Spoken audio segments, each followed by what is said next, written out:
Okay, Assalamu alaikum and hello everyone, and welcome to another episode of Level Up Amazon podcast. And today we have Dr. Travis here. Thank you so much, Travis, for joining us today. Yeah, thanks for having me on. Awesome. Thank you, Baldwin. Yeah, and I'm here. I'm Baldwin, Signalytics, and I would just want to say, Travis, the last, I think we were on the same kind of seminar, and you were on first teaching about PPC, and then it was followed by Matt Altman, and then me, and you totally killed us. Everyone voted for you. Everyone said that your presentation was the best and you basically blew us all out of the water. So I just want to introduce you guys to Travis. He is, I've been following him for a while, and he is really methodical in his PPC planning. And yeah, just great to finally have you on our podcast. Now, thank you for that introduction and thank you for the honor. But in all reality, you guys pump a lot more data than I go through. So you guys are doing a lot more with Amazon PPC. I just love to teach, and so this is one of my shining spots, just like data is for Signalytics. So you guys probably do a lot more with the data and everything than I do. So yeah, it's a mutually exclusive respect. Yeah. So tell us about yourself for the people who don't know you. Tell us about your optometry business and Yeah. your agency. Yeah, so I am a real doctor. I actually graduated with my optometry doctorate in 2010, practiced for about 4 years for somebody else. And as any entrepreneur knows, you get an itch when you work for somebody else. And so I was feeling very itchy and decided to quit my job, move across the country from Ohio to South Carolina. And my wife and I started two practices. She's also an optometrist as well. And I went from seeing 6 patients an hour at this busy practice to seeing 1 patient an hour. And that made me incredibly bored. And so I took a course called Amazing Selling Machine, taught me how to sell on Amazon. This was back in 2015. And they say the rest is history. I learned how to sell on Amazon, taking that course, and then eventually turned a sunglass company into about a $3 million business. And then we morphed into more of a dry eye space. We still sell sunglasses, but now we focus on dry eye products, consumables mostly, that help people that are suffering from dry, irritated eyes. And we actually sold that company a year ago. And in that meantime, 4 years ago, we started an agency called Profitable Pineapple Ads. And we help anywhere from new sellers all the way up to our bigger clients that are in the tens of millions. We haven't had a 9-figure seller yet, but we have tens of millions of dollars in sales pumped through the Amazon system through our agency. And now I'm just having fun. So I'm focusing on the agency now full time, and just kind of part-time on my own brand because I don't run it anymore. We're actually phasing out of it right now after selling it over a year ago. And yeah, that's pretty much my whole journey in a nutshell. And I haven't practiced optometry for almost 5 years now. Yeah, I don't know how many people I've met where they're like, "Oh, I'm a chemical engineer, but I sell cell phone accessories," or they're totally different from what they were studying in college. Yeah. So it's a common story. Yep. We still used optometry in our Amazon sales, like focusing on that dry eye patient, that dry eye customer. But now going into the agency is just a complete role reversal and has nothing to do with optometry now.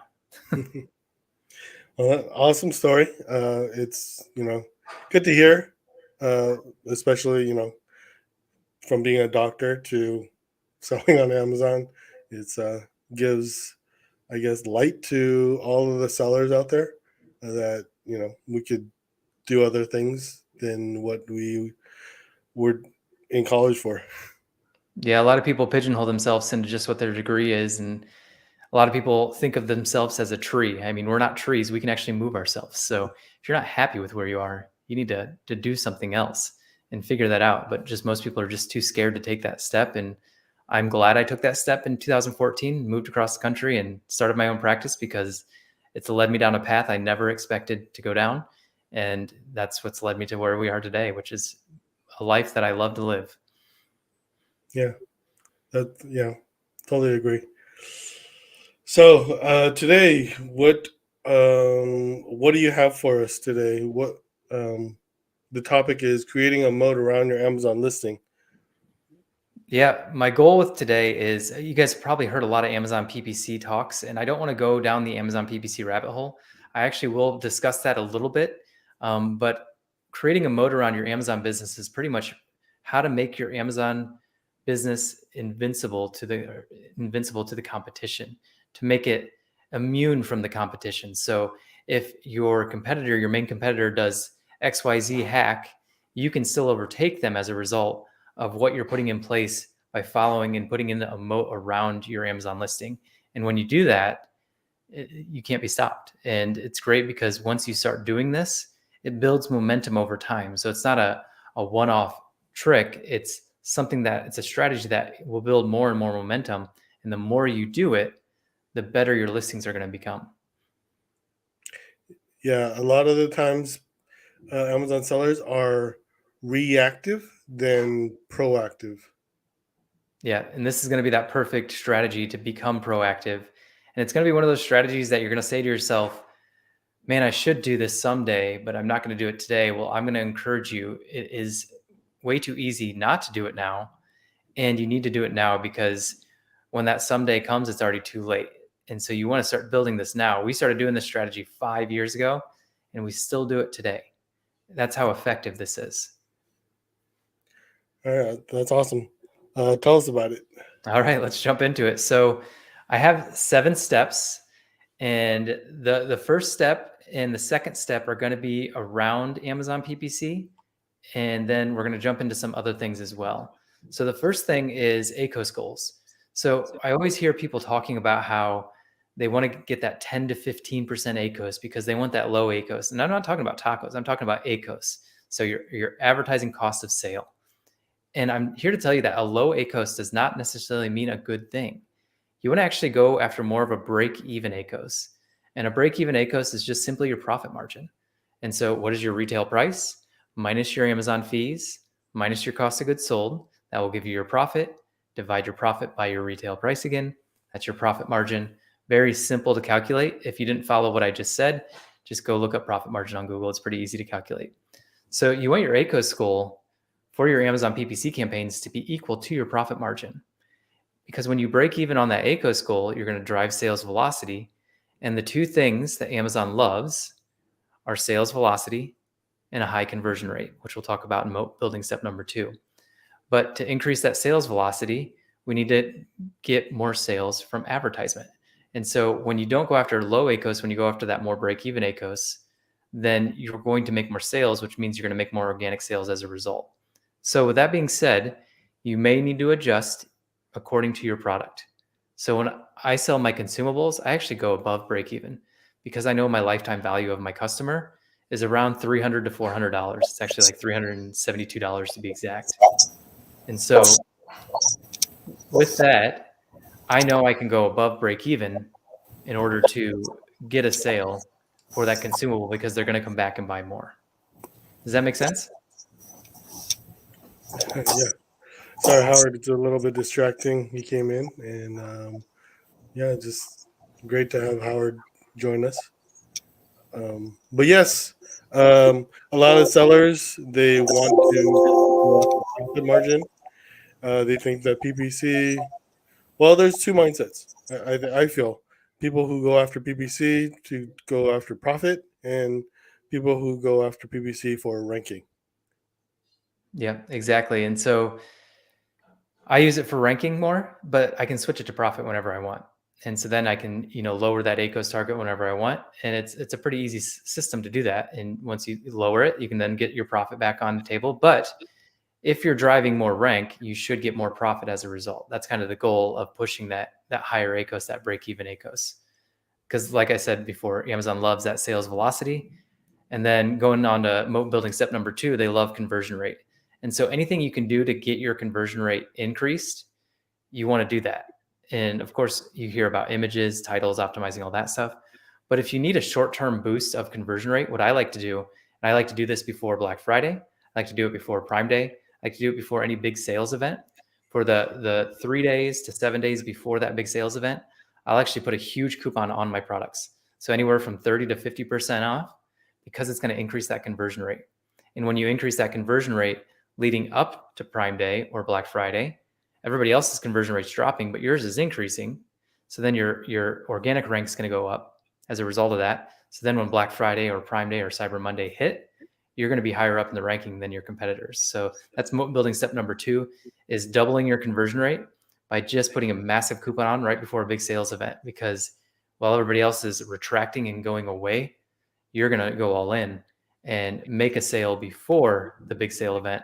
And then what we actually do on Black Friday or Cyber Monday on the day of the event, we'll actually go down to like a 20% coupon, just like everybody else. And so big coupon leading up to it, then we'll lower that coupon for Black Friday, because that big coupon is going to double our conversion rate. And it's going to sometimes double it, not all the time, but it will increase it quite a bit when you do that 50% off coupon. So that's moat building step number 2. So number 1, break even ACOS.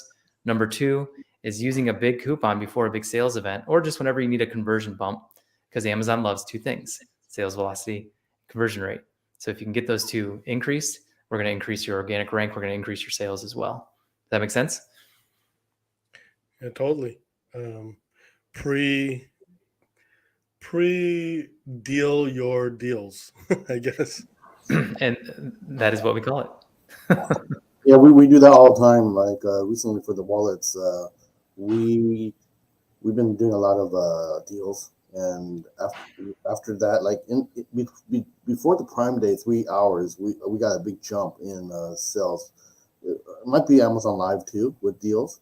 So we got like from a wallet that is not really selling that well, or maybe to like 200-300 orders within that day on just on the wallet that we're not even doing case study on. It's the AirTag one that we have.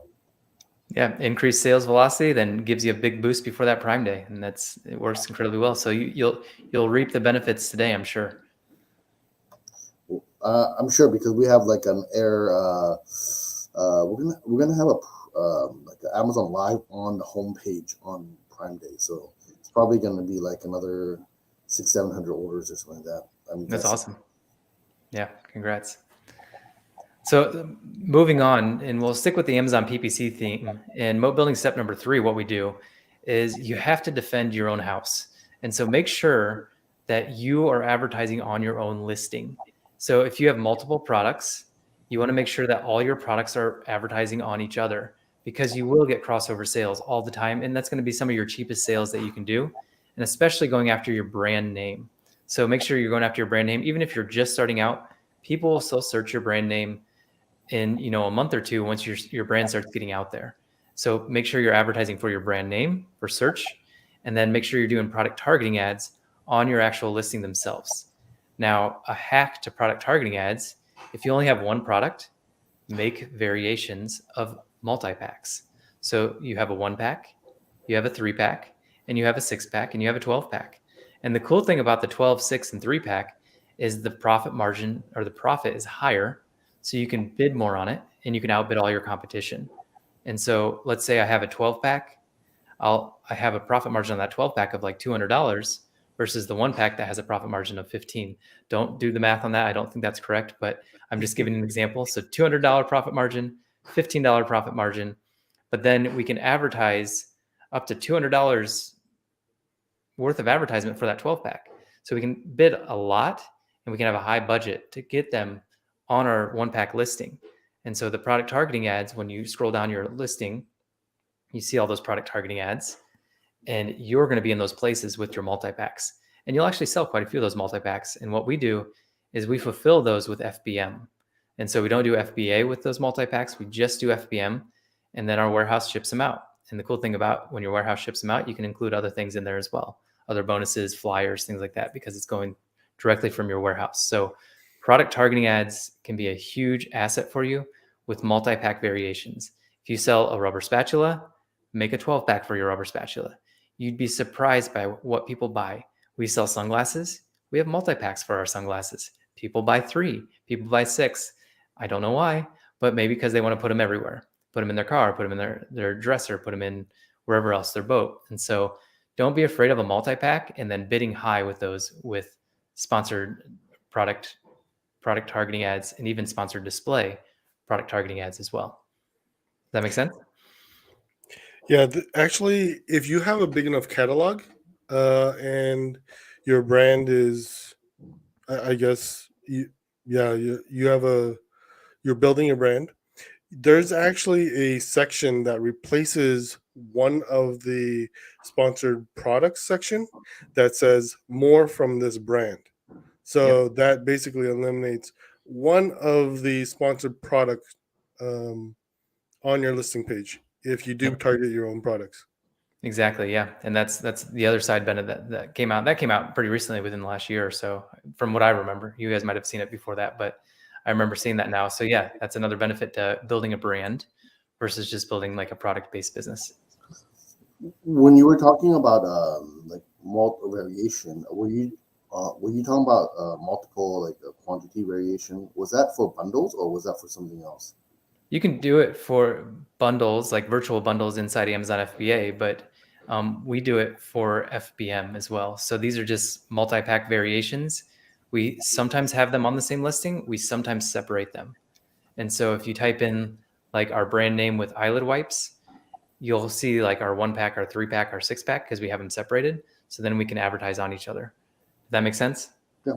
So we also try to make it into the bundles, so it drags out longer. When people scroll, they still see your thing, and then they get tired of scrolling because you got your brand story, you got your like hopefully like videos, you got your Amazon post, so everything is yours. Hopefully you saturate your product page so you can have less real estate for people to leave, or overall. Exactly. And then to add even more to that real estate is moat building step number 4, and that is Google Ads. So if you're not driving Google Ads to your Amazon listing, you need to be doing that and using a brand attribution link.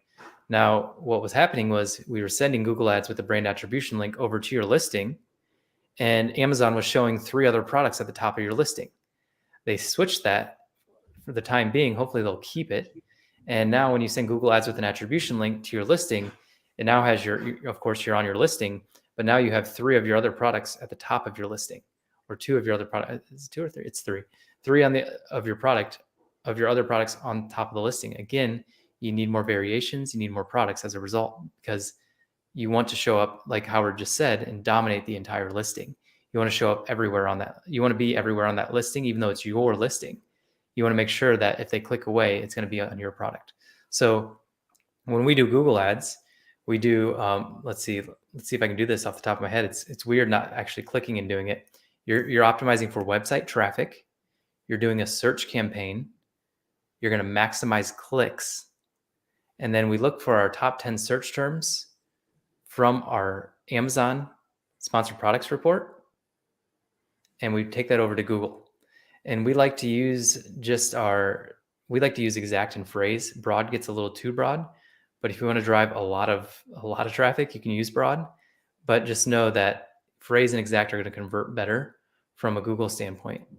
These are going to be a little higher or a little lower ROAS, a little higher ACOS advertisements from Google, because you got to think when people are on Amazon, they're searching with buying intent. When they're on Google, they may not have buying intent. They may just be researching. And so that ROAS is going to be a little lower than Amazon PPC. And then we'll go into another step that's going to be even lower than that. And so with Google, we maximize clicks. We send it over with exact search terms. But something else we can do, which goes into the next moat building step, is we can focus on the problem that our product solves. So product-based keywords are what you're going to get from Amazon most likely. So I'll give an example with eyelid wipes again. Eyelid wipes is a product-based keyword. And so I'll do an exact match campaign in Google Ads for eyelid wipes and a phrase match campaign for eyelid wipes. I'll send that traffic with an attribution link over to over to Amazon to make the sale on our product listing.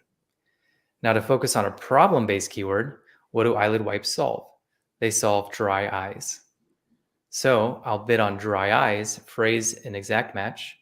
I'll then go over to a blog post that talks about dry eyes and why you need to use eyelid wipes to help your dry eyes. And in that blog post, we'll have attribution links that then click over to Amazon to buy. So two different ways to use Google. Google Direct to Amazon, which you guys have all heard about. And there's lots of softwares out there that can help you with that. You can just do it manually or you can do it with software. And then what also we do is problem-based keywords, dry eyes. Google to a blog post over to Amazon after you've warmed them up with why they need your product. Does that make sense? Yeah, definitely. For me, there's one thing I do have a problem with Google keywords, though, is that unlike Amazon, unlike Amazon, exact match is not exact match. You have something called close variants for exact match. So Google will show your like kind of different variations of your keyword in the search terms of your keyword, and that is like I don't really know what keyword actually got me the sale, but I do know which search term got me the sale. But for the keyword, I know it's for example, like eyelid wipes, main keyword. But in eyelid wipes, there's like 50 different keywords or search terms that people are searching for that Google is showing your product to. That's my only gripe about Google that I can't control. Yeah, Google has relaxed their matches. That's for sure. Broad match we used to use quite a bit, and they've really relaxed it over the last year. And you'll show up for search terms that you're like, why is this showing up for that? It just doesn't make sense because Google thinks that you should show up for that. So that's why that's why we don't use broad match as much anymore. Phrase match acts more like broad match used to do. And like you said, exact match has that kind of variance in there as well, which is kind of funny with the naming of it. Yeah. So then what we're going to do after that is drive more external traffic to your listing. Because the nice thing about external traffic, the bad thing about external traffic, I should say, is that it will decrease your conversion rate because it won't convert as well because, again, they may not have a buying intent when they make it to your listing because they may be doing research. But Amazon knows that. And so Amazon just loves that you're sending people to their platform because then they can remarket to them with other products and they can get them to buy more. So we're going to send even more traffic to that. So we like to use Facebook ads next. Now, Facebook ads, we don't use as much as Google. Google is our main external traffic source. But Facebook, again, you're going to lower your ROAS. So Amazon PPC is probably our best ROAS. Google's our second best. And then Facebook's our third. And so you're looking at about a 1 ROAS here or a 100% ACOS. That's typically the results we see with Facebook ads. And what we're doing is we're just taking Facebook, going from Facebook over to Amazon and with that attribution link as well. When you put the attribution link in your ad, it pops up a picture for you with your star rating. And if you have a good star rating, that's social proof. One of our products, we have 6,000 reviews, 4.5 stars. We like to have that on the Facebook ad picture. And the copy will just be like if we're doing a sale. So if we have 20% off running, 50% off, or if we just have 10% off. And usually we know our demographic. So our demographic is 45-year-old females and older because they're postmenopausal, and that's what typically are affected by dry eye. So we just do a nice open audience of targeting of 45 plus females, and that's it. We also have our email list. We have an email list of about 80 to 100,000. And so we'll focus on that as well. So we'll have a warm audience with emailers lists, and then we'll also have the cold audience of 45 plus females. And then we'll just let Facebook do its thing. And we usually reserve Facebook ads for just sales events. We don't usually do it running it all the time, but for sales events, it proves to be pretty effective, especially for like Prime Day and Black Friday. So Facebook ads is kind of that next step in our moat. And then the final thing that we do is articles. And so you've heard of services like Seller Rocket that writes articles. You can also go to these influencers and have them write the articles yourself. You don't need to use a service like Seller Rocket, but Seller Rocket's good because it gets you on Amazon, gets you off Amazon. They already have the relationships built up, but you can build those relationships. So what we like to do is we'll go on Google and type in eyelid wipes, and we'll find the top articles that are ranking for eyelid wipes, and we'll see if we can insert our product in there. Usually we say something like, hey, I see that you're affiliating to Amazon to this product. You're probably only getting paid 2 to 4%. How would you like us to double that if you put us at number 1?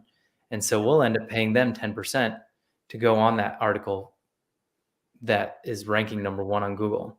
And so that's doubling their income, and they love that. And then it's nothing to you, because with that attribution link, you get a 10% brand referral bonus. And so that 10% you're just passing on to the influencer. They're happy because you doubled their income. You're happy because it's not costing you anything. And then if you want to add more fuel to that fire, you could do Google ads to that article as well. That makes the influencer happier, and they're going to more likely keep your product up at top. They're going to make more money as a result. It's going to cost you a little bit more because you're doing that Google ad, and it's not going to be like a wash anymore. You're actually going to be paying for something, but it's going to bring more traffic to it. And so you can write your own articles as well and drive Google ad traffic like we talked about before. You can hire somebody like SellerRocket to write them for you, or you can just go find what's out there on the market already, or online already on Google, and get in front of those people. Try to convince them to put your products in there, and let them know that you'll drive traffic, you'll pay them double, and that usually works pretty well. So to summarize everything we just went over, so going after a break-even ACOS, increasing your conversion rate with coupons, it's going to help extremely well. Protecting your house with multi-pack variations by using sponsored product targeting ads, sponsored display product targeting ads, Google ads direct to your Amazon listing with an attribution link, Google ads to a blog post to your Amazon listing over problem-based keywords like dry eyes versus eyelid wipes, which are product-based keywords, Facebook ads around sales events, and then finally getting articles and influencers to talk about your products using something like SellerRocket, or just going out and finding them yourself. So I hope that is our moat building strategy that we use for our personal brand, and then we also use it for our clients as well. Awesome. It's like a full funnel external traffic approach. Let me ask you a question. For your agency, do you have a team of creative people to create your ads for, let's say, Facebook? What would you tell smaller, like sellers, I guess, how they would get their creatives for Facebook? So the cool thing about Facebook ads is when you put that attribution link in there, it actually will populate your main hero image, which isn't that enticing. But the nice thing is, like I said when I was talking about it, is they put your star rating in there. And so that's what I like about just the basic thing that Facebook brings up, is it pulls in your star rating, which gives social proof. And so if people see that this wallet has 100,000 reviews, that's 4.5 stars, they're more likely to click on it as a result. Plus, it has the Amazon stamp. It has Amazon's URL in there. So there's that trust factor with Amazon. But keep it simple. You don't have to get complicated with your images for Facebook ads. Start out by just using what's pulled in from Amazon. And then you can use something like Canva and easily just make bright images. So something that we're seeing work really well for Facebook is we'll just take our hero image and we'll put it on a pink background or a yellow background or a bright green background, and we'll just make it dance like a GIF. And just little things like that are bright and kind of with motion tend to get a higher click-through rate as well. And so that's something I picked up from Ezra. He does a lot of Ezra Firestone does a lot of bright colors. He does a lot of USG as well, like user-generated content, or UGC, user-generated content. So people leaving reviews, so you can do videos as well. If that sounds daunting, just do colorful with your main product, doing a little dance, doing a little jig. Cool. Awesome. Howard, you have any questions? I was wondering, you told us that Facebook you do about like around one ROAS, right?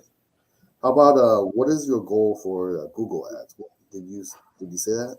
Yeah, so Google Ads, we get anywhere from a 1 to 4 ROAS. Just depends on what it is. So If we're going direct product-based keywords, direct Google to our Amazon listing, we're getting anywhere from a 1 to 3.5 ROAS, depending on the product.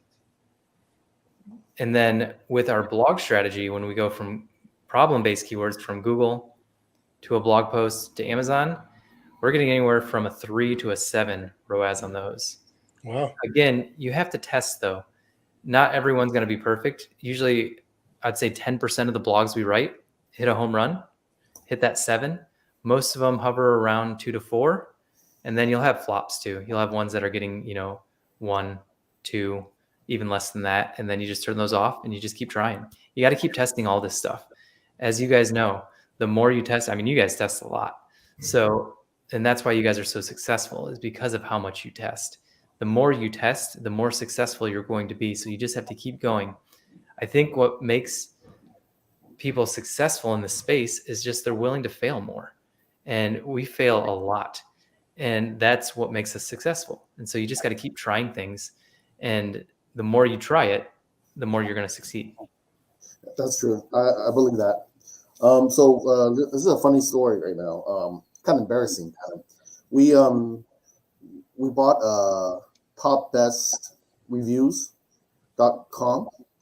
And I hope someone, I'm trying to buy it back on domain broker or something from GoDaddy, but I hope someone doesn't jack up the price when I'm trying to buy it back.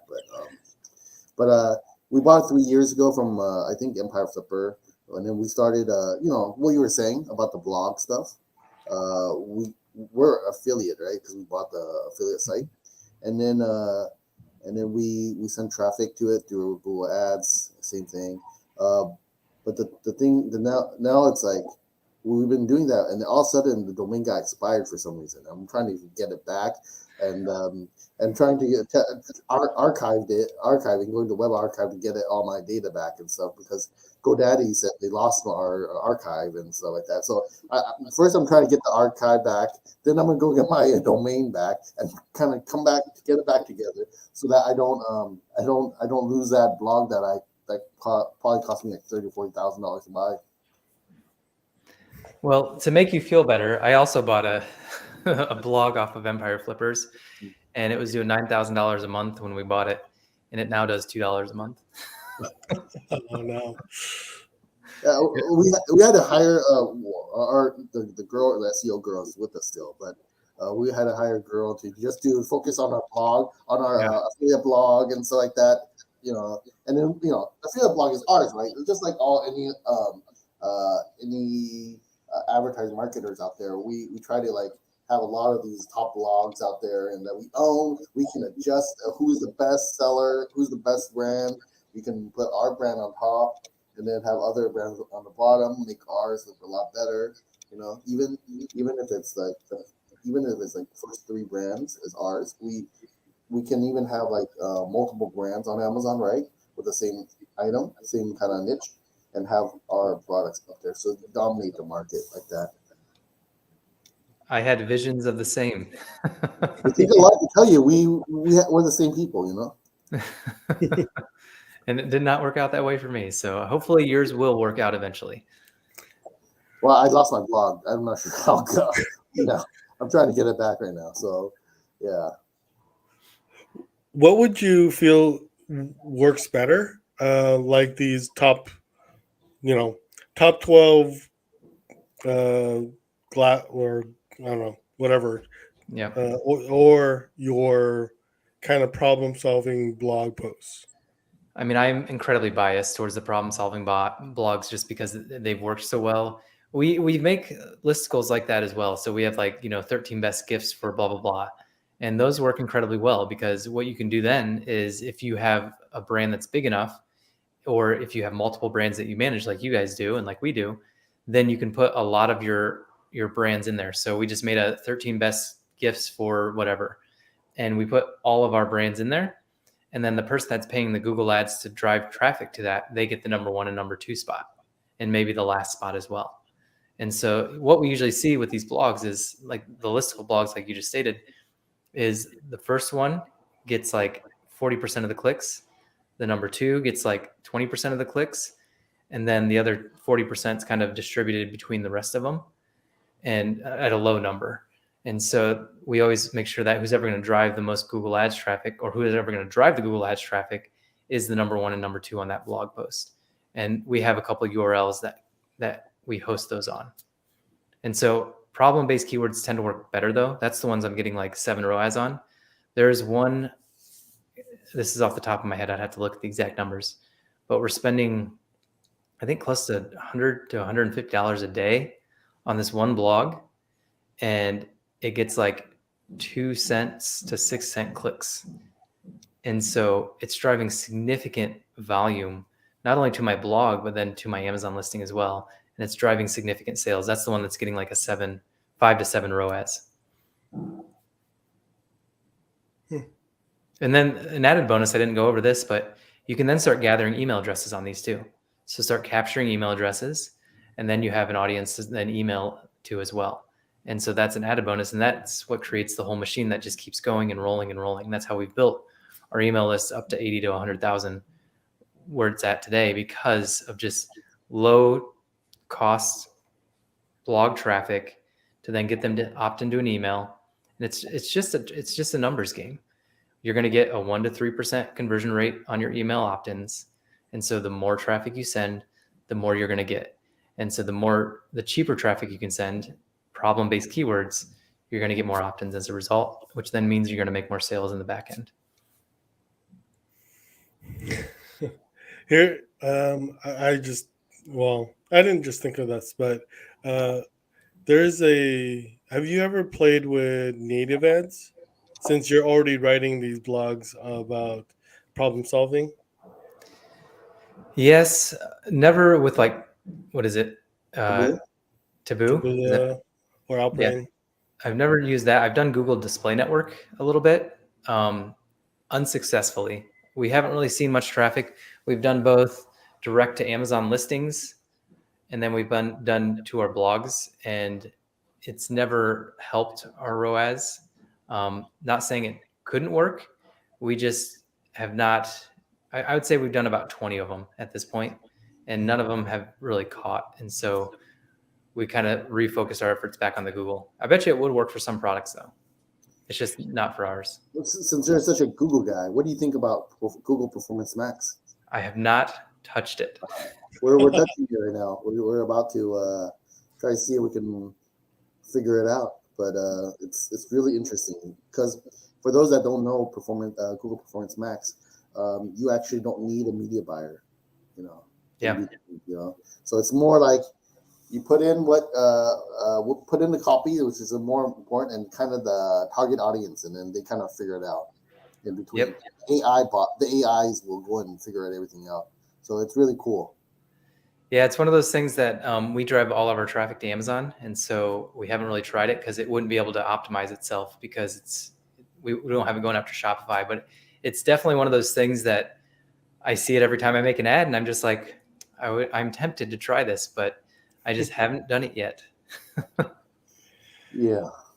The only problem is we can't feed the conversion data from Amazon to Google in order for Google to optimize what audience to show the Performance Max ads to. So that's the only problem.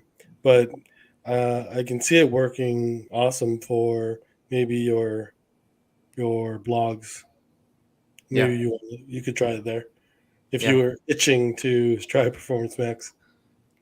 I have not been itching to do it yet. We've actually made a lot of changes with our Google Ads strategy. We used to do it all manual.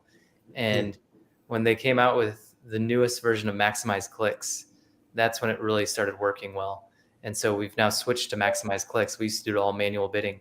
And the new Maximize Clicks is working pretty effectively for the blog strategy, even for Amazon listings. Interesting. Zishan, you have any questions? Yeah. So, what would you suggest? Can you guys hear me? Yep. All right. So, what would you suggest for the smaller brands, like the people who has just launched their products? They have like one product. Would you like suggest the same strategies for them as well? Yeah, so it's all about starting to build that audience. And so figuring out who you want to serve. And if you're selling just a plastic widget from China, I'm sorry that this isn't going to work for you, because you're not building a brand. You're just building a product-based business, which isn't a bad thing. There's a strategy for that, but you're building a business on quicksand, because if you find a product that you can then sell a lot with on Amazon, competition is going to come in eventually. And so that's why building a brand is so effective. And so I always like to focus on solving problems or getting people to pleasure. So you're either trying to get people out of hell or get people to heaven. And if you can figure out those two things, that's when you can build a brand around it. And that's when you will get people to pretty much come beside you and help you build that brand. And this is your customers. And you'll create raving fans as a result of solving their problems or getting them to that heaven moment, that pleasure moment. And so focusing on that is what the key thing, if you only have one product, is figure out who you want to solve. And that can change over time. We were a sunglass brand. We sold sunglasses. We were selling pieces of plastic. We're just like, I don't know how to build a brand around this. I mean, Ray-Ban's done a great job at that. They've created a fashion icon, but we didn't see how we could do that. So we knew dry eye. And so we started focusing on the dry eye side. And that's when our raving fans really showed up. They told us what to come out with next. And that's how we grew our brand to all the products that we had. We just asked them. To go back to your question, you can still use these strategies if you have one product, using the multi-pack variations, number one, but just start out with a lower budget. And so we're spending probably around $15,000 a month on Google Ads for our personal account. Start out with $5 a day. Start out by testing small. And when you see that a test is working, then start to scale it up. Same thing with Amazon PPC. Start by testing small, scale up what's working. That's how everybody builds this business. The problem is that you see people like us on the screen right now, and we're all quote unquote successful. But you don't see us back in 2014 when I started this, and I don't know when you guys started, but 2015 is when I started. And you didn't see me back then because I didn't know what I was doing. I was just testing and trying and learning and testing and trying and learning. But you see me now 7 years later because we found success by continually failing. So test small, then scale it up. That's the key thing to do with anything you do in life, essentially, is test with small increments and then go. Yeah, I mean, for what your question, we started in 2003, right? So, like, it looks like this professor knows everything, but actually, I had some hard years too, right? Everyone has to start from somewhere. Has to be someone that's brand new in this industry. So, it just takes time, and as well as the more you learn from other people, like Travis here, and other people like in masterminds or in events, the faster you'll grow. I know people say, "Oh, I don't need to. I want to be in my little section. I don't want to go out there and learn from other people. I think I'm the best." That's some, like you're only one mind. If you can collect multiple minds, all like 5 or 6 of you, think about it. 5 or 6 of you, you'll be so much faster in bouncing ideas off each other, and what they learn, what they messed up on, you actually don't have to mess up. You can ask them, "Oh, okay, that's the reason why you don't do it that way." Okay, great, and then you'll save money actually from that. I want to add to that too, because it's something that you posted the other day. You said that your agency was up 20 to 30%, and it's because you've been going to multiple conferences and masterminds throughout the entire year. And the result of that has been your agency has gone up 20 to 30%. You're getting in those masterminds. You're probably not going in with any intention to grow your agency, but you're just going in to add value and to learn. And when you do that, growth occurs as a result. And so that's the key thing, is getting out there, getting to the events, masterminding with individuals, because you never know when that one relationship is going to change the entire course of your entire life. And I see it every single time I go to an event. I try to meet that one person or get that one nugget that's going to help take my business to the next level. And it always happens, no matter how many events you go to in a year. It always happens. I mean, I met Howard by happenstance because we ended up being on a scavenger hunt team together, and we had a lot of fun doing it, and we made fools of ourselves for 4 hours in a day, and we had a blast doing it. And then we became friends as a result. So you just never know what's going to happen at these networking events. This is a team 6 power here. Team 6. We ended up getting 6, I think. I mean, and also it was so good. Kevin King is so good at this, making us dance and making us look like a fool, and for his social media, right? He got a lot of hits on his website, he said, as a result of all our postings. Yeah, he's good. But yeah, like it's really good. If you just have to go out there, learn from other people, and like just keep on watching like Travis, follow him everywhere, and you can. I'm sure you can get him to help you out. When you comment or something like that. He's really helpful. Yeah, I'd be more than happy to help anybody that's watching. I mean, there's a lot of maybe might have a lot of questions on here. Is there?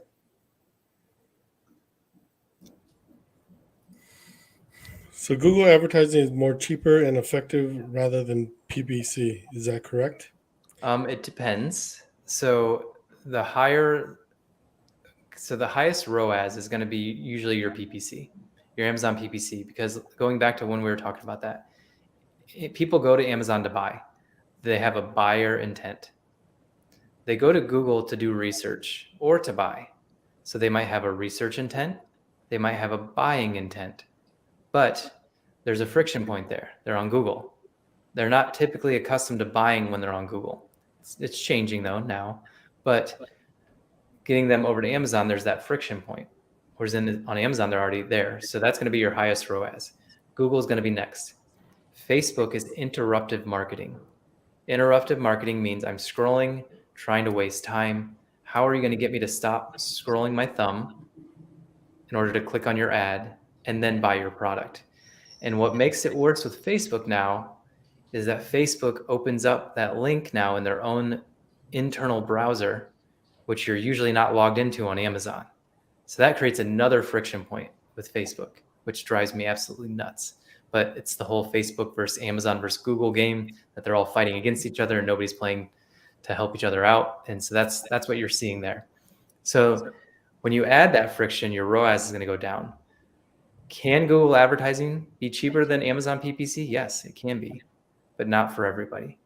So I find my Google advertisement for my problem-based keywords that go to my blog to be cheaper than my Amazon PPC, which then tends to be, then the next down is the Google ads with product-based keywords.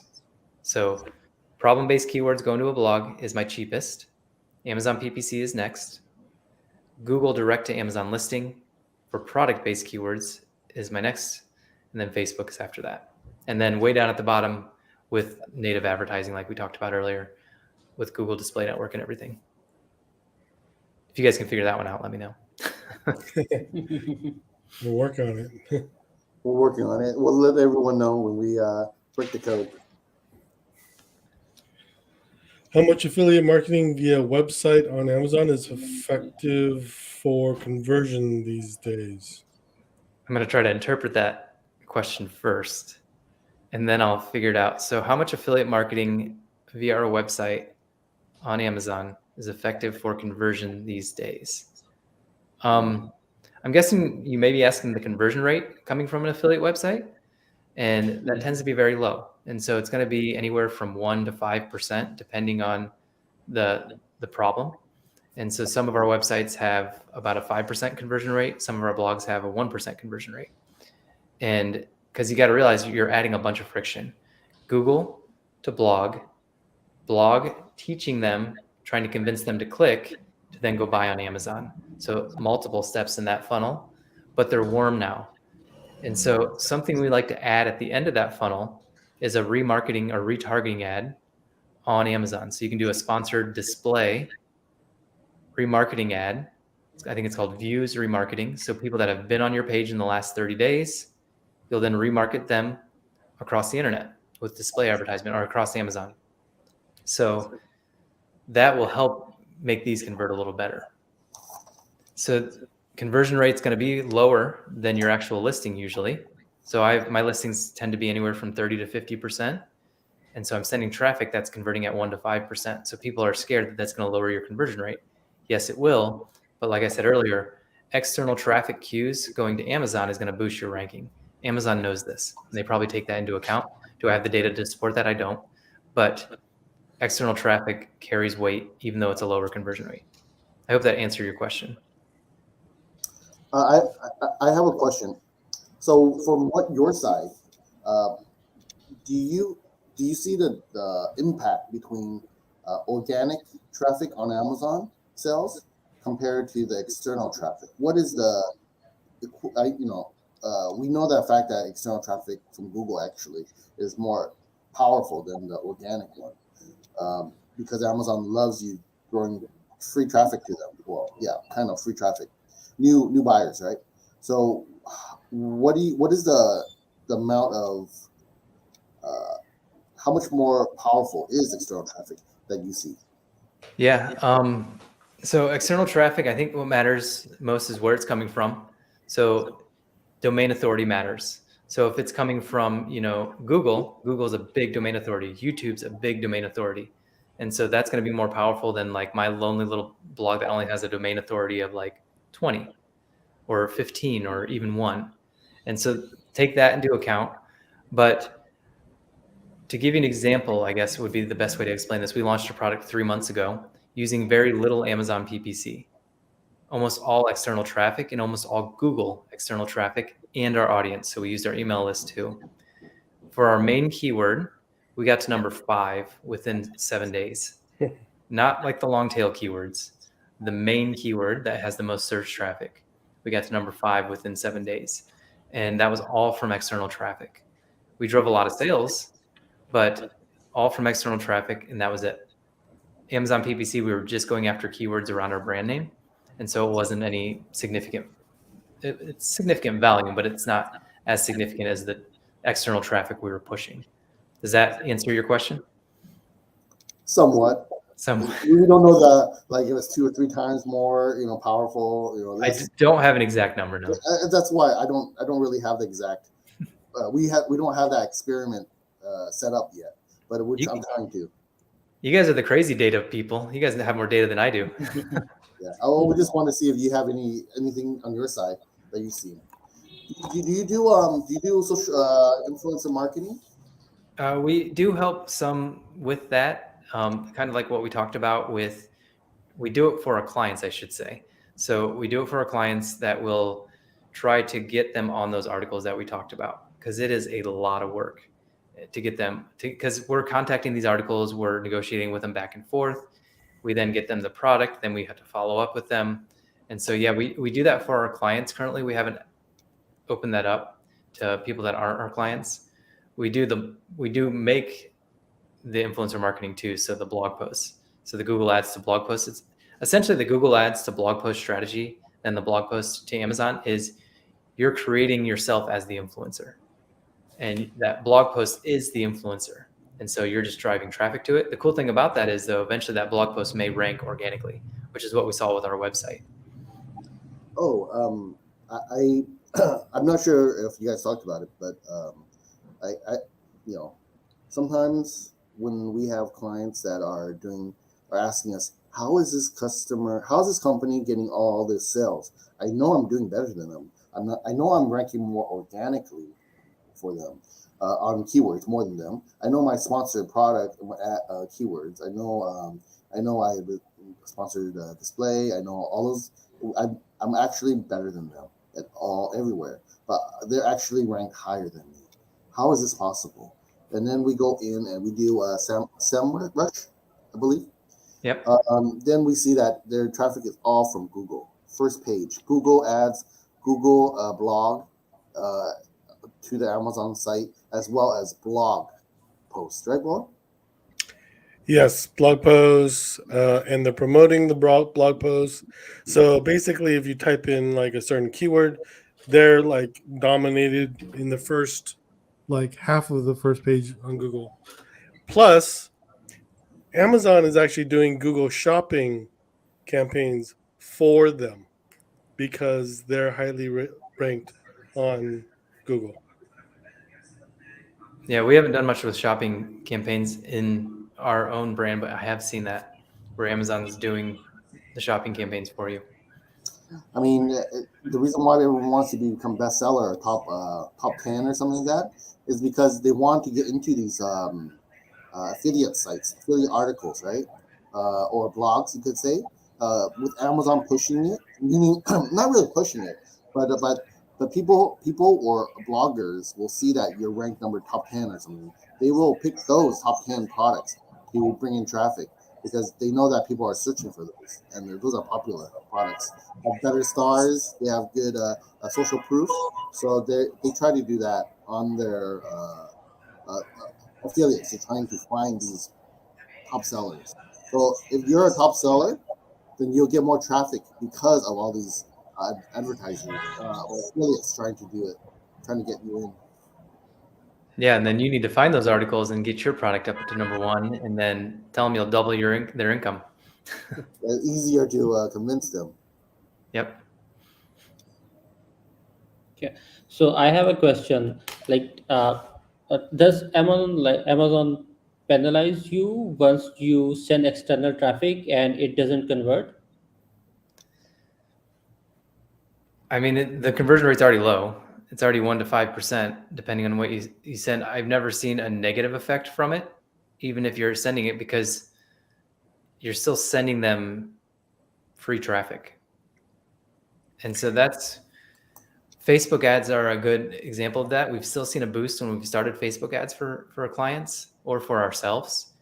And it still gave them a keyword ranking boost, even though the Facebook ads were doing less than a sale a day. We still saw that little bit of boost in rank from one sale a day, not even one sale a day sometime. Yeah, Yeah. from a business standpoint, why would Amazon penalize you for giving them more people to go to their website? Yep, exactly. Yeah. So like you guys were talking about. I've been telling mastermind people like our group often is like, you know, Amazon sees two sources of traffic. One is organically on Amazon, and the one is external. And if it's external, they look at it totally different. So external, if you have external traffic coming in, you're gonna and anything with traffic will help Amazon because will help you rank, right? If you get clicks, gonna get ranked. When you go in and someone search for your item and you click, you will get ranked up there. But the thing is this: is if you get clicked, are you going to get more conversion or more a better conversion than the other person? You don't know that. You might think that, oh, I'm getting clicks, but the other person actually, competitor is not even getting as much as you. So it's all depend on relevancy. Yep. And something that I like to focus on when I'm doing Google ads is click-through rate. So look at the ads, look at the click-through rate that you're getting and try to optimize for that, because the higher your click-through rate, the cheaper your Google ads are going to be. And so we have one ad that's getting a 32% click-through rate. It's absurd. And don't go for that because that's very hard to get. But the reason that it's so high is because it is a problem-based keyword, and it's exactly the keyword that they're searching for. And so that's why it's such a high click-through rate, number one. But what that does is Google wants to show that ad more and more and more because it is converting for them, because conversions to them is when somebody clicks on that ad. And so if you have a high click-through rate, Google is going to show your ad more, which means, going back to what Howard just said, relevance. So if you keep your keywords that you're bidding for in Google highly relevant for what your product is, number one, and then what your ad is, number two, then you're going to have a higher conversion rate on your end at cheaper clicks. I hope that made sense. Yeah. All right. Yeah, Howard. Is there any more questions? And then we can close up. It's already past the time. I want to keep on talking, but 1 hour is up.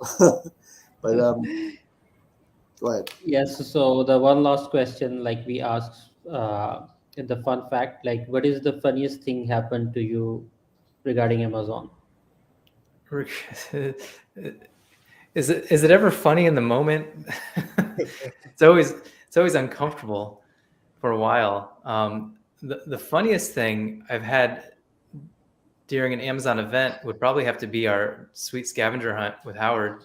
And one of us was dressed up like Minnie Mouse. It was actually neither of us.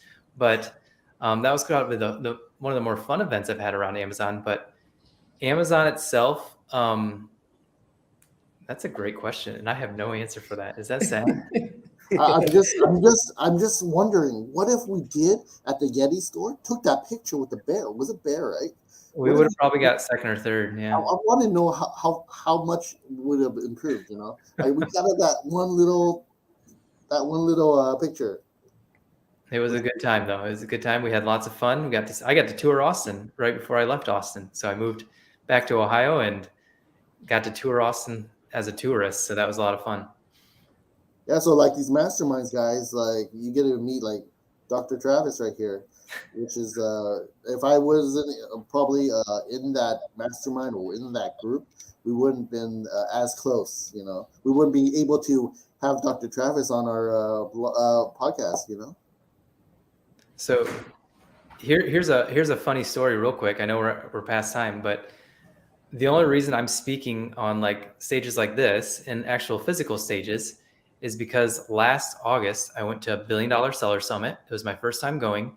I walked up to Kevin King at the beginning of the show, and I'm not a cocky guy. I'm pretty humble. And I walk up to Kevin and I go, Kevin, I'm going to win your ninja hat competition, and you're going to have to ask me to speak in the spring event. And I ended up winning the ninja hat competition, which is $2,500. He paid me in $50 coins. It was great. It was like 200 pounds of coins. Wow. He then asked me to speak in the spring. I spoke in the spring, won the best speaker at that event, which was $5,000. But then that catapulted me. And now I've been on stages. I've been on Helium 10 stage. I'm going to be on a stage in December. I was on $1 Billion Seller Summit again this fall. And all because I just went up to, number one, I went to the mastermind event. I went to the conference. Number two, I had the courage to put myself out there and get up on stage and actually present something, and it launched my speaking career essentially. And so then I've been on podcasts like this. I'm try to be on as many as I can. And that essentially launched me into relationships with the guys from Post Purchase Pro, Seth and Sean, you two, or you three now. And it's launched me into all these relationships that I didn't have before, increasing the level of success that we're having as an agency and as a person, all because I took that step to just go to an event. It just takes that one step. That's why we're going to the secret retreat, right? You know, remember? Secret retreat. Yeah. It's not say anything too much, remember? And I would not be invited to that secret retreat if I didn't go to $1 Billion Seller Summit last year. Yeah, it's good. Okay. So where can people find you, Travis? Yeah, easiest way is Facebook. So we have a group called Amazon PPC Pros on Facebook. So just head there, join the group, and ask any questions that you have. My website's profitablepineapple.com. We have a free Amazon PPC course there. I will say that our free Amazon PPC course, put it up against any paid course, and I guarantee it's going to be better. It just simply lays out how to do Amazon PPC. It's great for beginners, but it's also great for the experienced seller. You'll get some nuggets out of that as well. And so those are kind of the two best ways, profitablepineapple.com or Facebook. Look up Amazon PPC Pros. Shoot me a message. Be happy to respond to you and love to stay in touch.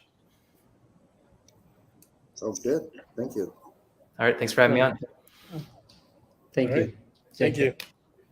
All Bye. right. See ya.